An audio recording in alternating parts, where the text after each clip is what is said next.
So this is the fourth sum. See students, the fourth sum, this is not typical sum, but you need to learn. Let P be the set of all triangles. First I will move to reflexive. Next symmetric. Next transitive. The first one is statement, relation, relation, statement, statement and relation, relation, statement, statement and relation. So with this I will move towards the sum. Let P be the set of all triangles. They given P is a set of all triangles, so there is many triangles in a plane. R be the relation defined by P. R is a relation. How is the relation defined? A relates B if A is similar to B. This is relation. So students, this is relation. This is statement. This is the statement. A is similar to B. Similar triangle. You learned in 10th standard. A is similar triangle.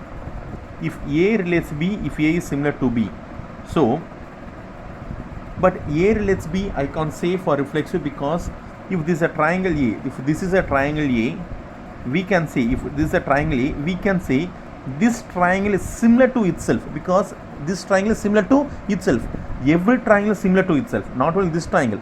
Each and every triangle is similar to itself. Therefore, A statement, what is the remaining? A is similar to A. A is similar to A. Therefore, A relates A. This only we need to achieve. We have achieved. Each and every triangle is similar to itself. A is similar to A. Therefore, A relates A, because the triangle A.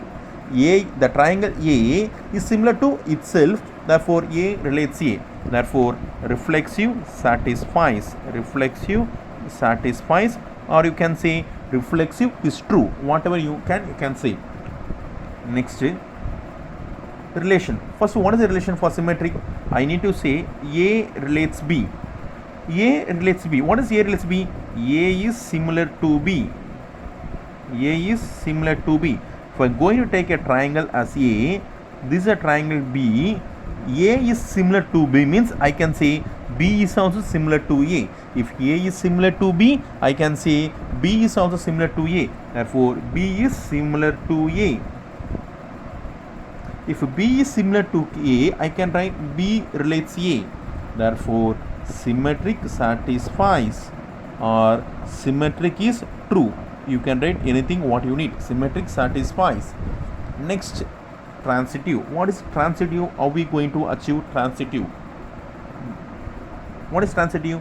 A relates B and B relates C. If we are going to take a triangle ABC, ABC is a triangle. A is similar. These both are achieved. It's really clear. A is similar to B. A is similar to B, and B is similar to A. Similar to C. Sorry, B is similar to C. If A is similar to B, if A is similar to B and B is similar to C, then we can say A is similar to C. If A is similar to B, B is similar to C, I can say A is similar to C. Therefore, we can say A is similar to C. If A is similar to C, I can say A relates C. Therefore, transitive satisfies. Therefore, transitive satisfies. Since R is reflexive, symmetric and transitive, it is an equivalence relation. This is the last conclusion we need to write. For which thing? We need to say R is an equivalence relation. Since the space is very less, so I will write somewhat congested way. Since R is reflexive, symmetric and transitive, therefore it is an equivalence relation. So from this I have finished fourth sum.